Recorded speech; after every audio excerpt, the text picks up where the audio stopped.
अतिथिगण को और श्याम सुंदर साहब का जयंती उपलक्ष्य में जो भी आए सबको जय भीम। साथियों, मैं तो तेलुगु भाषा अच्छी तरह बात कर सकता हूँ, लेकिन मेरा हिंदी उतना साफ नहीं हो सकता, लेकिन मैं कोशिश करूँगा। ठीक है। ये महादेव कामले जी नेशनल कन्वेंशन जो आज बिदर में हो रहा है, 2009 में उनका जन्म शताब्दी उत्सव हम हैदराबाद में करते। उस दिन भी ऐसे एक बड़ा मंच था और साउथ इंडिया से लोग आए, लेकिन आज पूरे ऑल इंडिया से हमारे जितने भी बाबा साहेब के दिन सैनिक सबको यहाँ देखने को मिल रहा। ये श्याम सुंदर जी का जो मूवमेंट है आज नेशनल मूवमेंट के तब्दील हो रहा है, ये खुशी की बात है। बाबा साहेब अम्बेडकर, महात्मा ज्योतिराव फुले जैसा एक विचारक थे, वैसे श्याम सुंदर जी भी एक विचारक है। उनका आइडियोलॉजी, बाबा साहेब का आइडियोलॉजी, महात्मा ज्योतिराव फुले का आइडियोलॉजी मिलता जुलता रहता। और ये फिलॉसफी जो प्रोड्यूस किए, हम आज तक हमारे दूसरे भाषा में अभी तक पूरी तरह नहीं आए। और श्याम सुंदर जी के लिटरेचर ज़्यादातर उर्दू में, हमारे मकसूद साहब उर्दू से तेलुगु करने के लिए भी कोशिश कर रहे हैं, और हम जल्दी से जल्द उसको इंग्लिश में भी लाने की कोशिश करेंगे। और बाबा साहब अम्बेडकर, श्याम सुंदर जी में एक, दोनों में भी एक सिमिलरिटी है। कांग्रेस गवर्नमेंट जो नेहरू का था, बाबा साहब को हराने के लिए पूरी तरह कोशिश करके पार्लियामेंट में उनको कदम न रखने के लिए उन्होंने बहुत कोशिश किए और हरा भी दिए। वैसे ही भारत में और कोई उनको अगर कोई एनिमी दिखा, वो भी श्याम सुंदर थे बाबा साहब के बाद। उनको भी हराने के लिए नेहरू पूरा कोशिश करके पार्लियामेंट में आने से रोक दिया। तो इसी में मालूम पड़ता कि भाई श्याम सुंदर जी का कितना बड़ा खत है। और बाबा साहब अम्बेडकर जब महा सत्याग्रह का आंदोलन शुरू किए थे, जब छत्रपति शिवाजी महाराज का उनका समाधि एक दिन उधर उन्होंने वहां गुजार के महासत्याग्रह चल रहा था। और दिसंबर 25 को शिवाजी 24 दिसंबर हो सकता है, वो शिवाजी महाराज के समाधि पे एक दिन उधर गुजारे।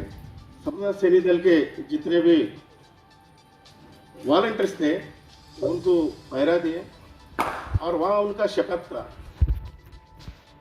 जो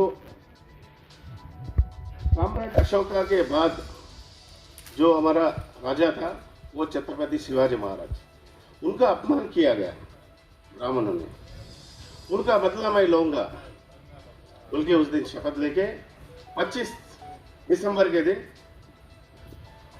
मनुस्मृति के वजह से छत्रपति शिवाजी महाराज को अपमान किया गया। और ये मनुस्मृति के वजह से मैं दुनिया के सबसे ज़्यादा पढ़ा लिखा होते हुए भी मुझे बड़ौदा संस्थान में अपमानित होना पड़ा। बड़ौदा महाराज जो गायकवाड़ उनको ठहरने के लिए एक छोटा सा रूम भी प्रोवाइड नहीं कर सके उन्होंने, राजा होते हुए भी। तो ये दोनों बातों को बाबा साहेब ने सोच के, जैसा कि शिवाजी महाराज का अपमान, जो इनका अपमान हुआ गुजरात में, इसका जड़ मनुस्मृति का है। इसीलिए मैं मनुस्मृति को जलाऊंगा शपथ लेके 25 दिसंबर को बाबा साहब ने मनुस्मृति को जलाया।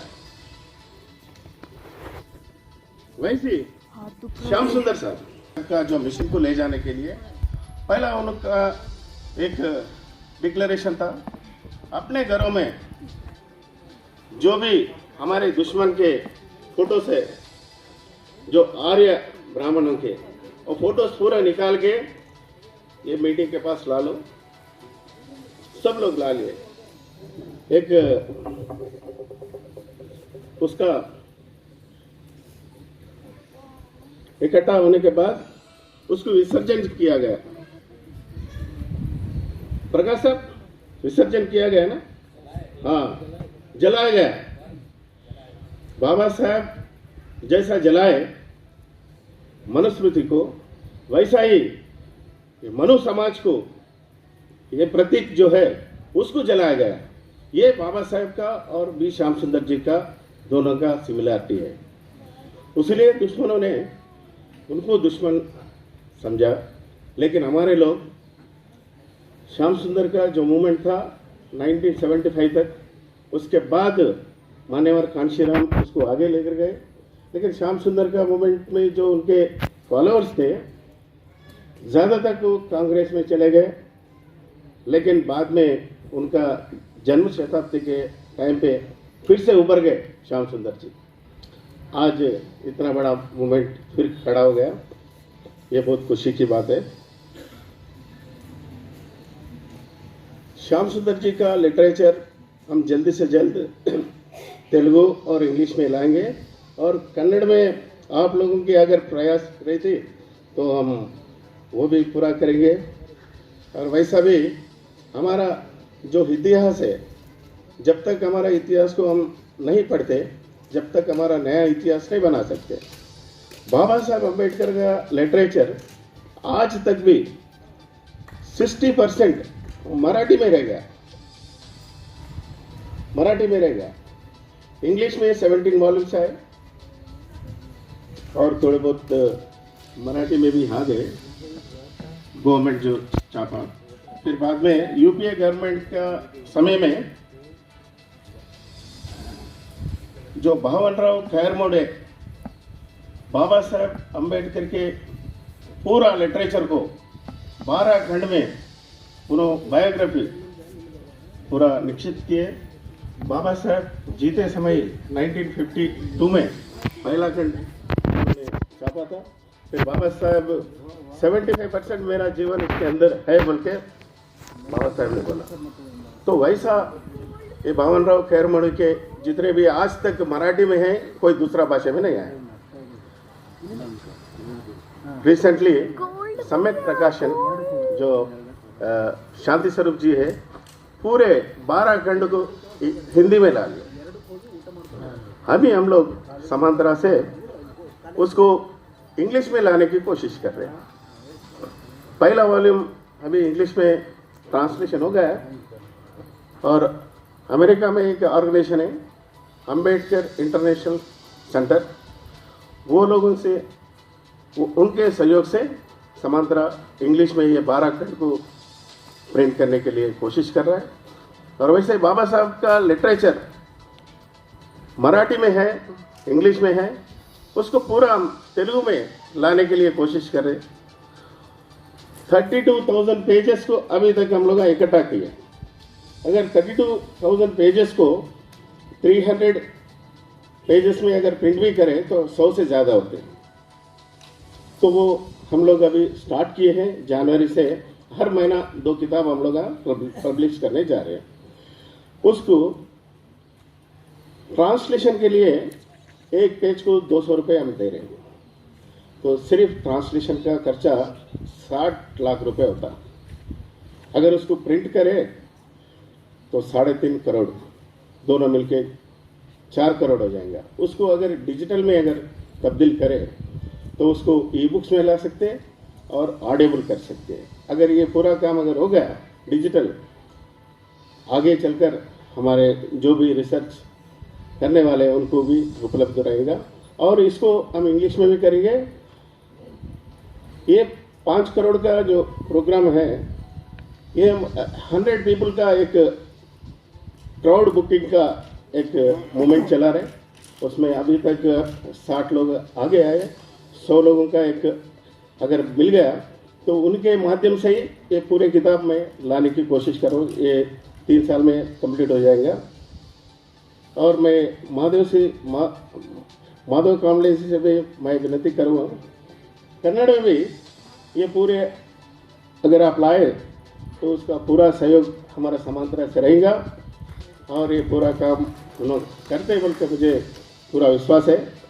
श्याम सुंदर जी को मान्यवर कांशीराम जब हैदराबाद आए थे, कभी भी हैदराबाद आए थे तो पुराने जितने भी साथी थे और पुराने लोग जितने थे उनके बारे में जानकारी लेते थे वो लोग।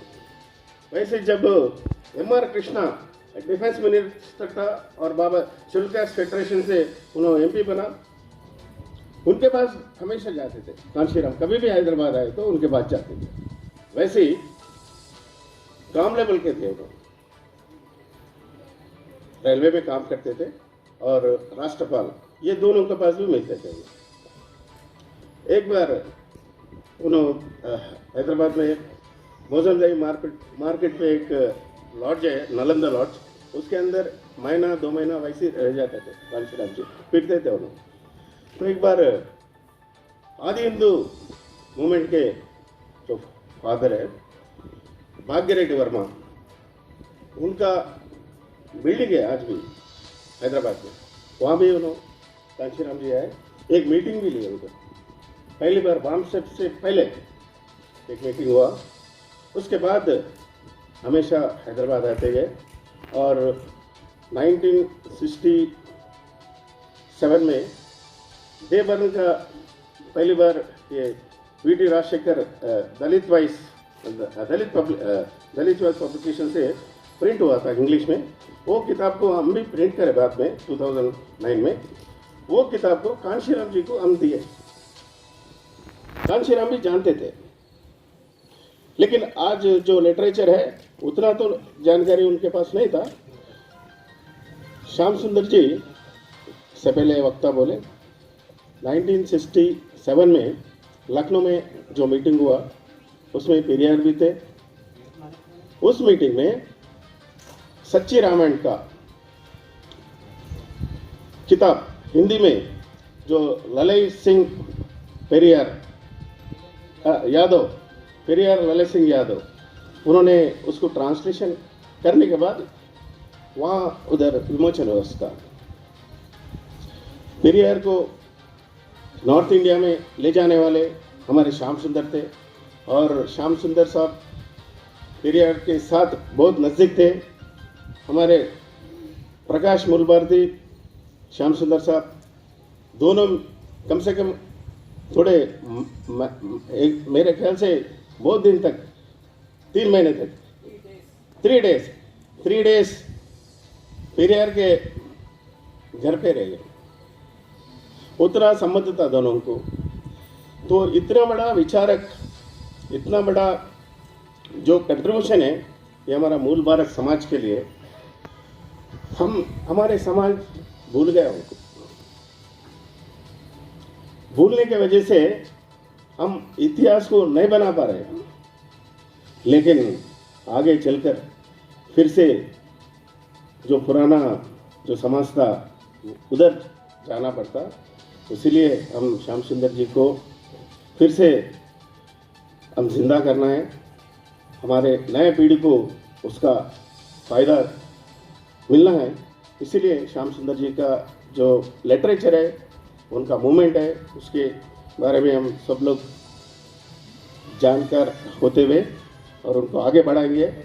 आज हमारे बीच में नरसिंह राव साहब हैं। उन्होंने, उनके पास जितना भी उनका लिटरेचर है वो पूरा हमको दे दिया और श्रेयस्कर साहब को दे दिए। हम लोग उसको पूरा प्रिंट करने का प्रयास करें और उनको बहुत जानकार हैं। उन्होंने जब श्याम सुंदर जी यूएनए से हैदराबाद आए थे, जब उनको अरेस्ट किया गया, लकड़ी का बोलकर एक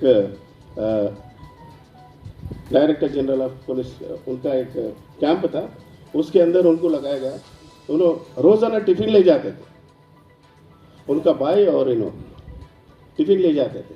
उनको एक बार फ़ोन भी आ गया नेहरू से कि चौ एन लाई जो चाइना के अध्यक्ष है उन्होंने मिलना चाह रहे। तो उस टाइम पे ऐसे लोग अभी अपने बीच में हैं, उनका जो भी जानकार है वो पूरा हमको देंगे। और ये मौका जो दिया गया मुझे, मैं इसके लिए आपके आभारी हूँ। और